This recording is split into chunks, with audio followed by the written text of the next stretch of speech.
วิชาการสื่อสารทางภาพและเสียงสำหรับงานโทรทัศน์และวิทยุกระจายเสียงอยู่ในกลุ่มวิชาชีพบังคับ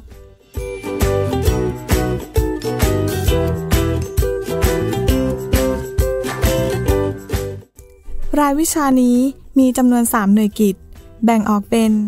ชั่วโมงเรียนทฤษฎี2ชั่วโมงชั่วโมงเรียนปฏิบัติ3ชั่วโมง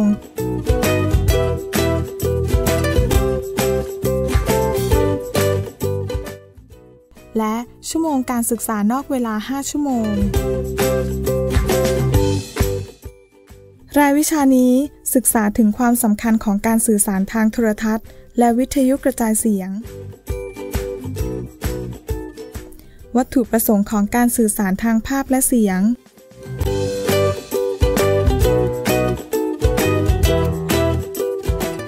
ประเภทของรายการ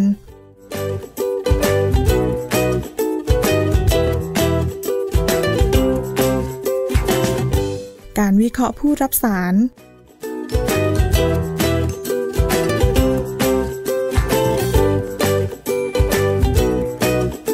ผลกระทบของสื่อโทรทัศน์และวิทยุกระจายเสียงต่อการรับรู้และการปรับเปลี่ยนทัศนคติของผู้รับสารการรู้เท่าทันสื่อให้ครอบคลุมวัฒนธรรมไทยและสากล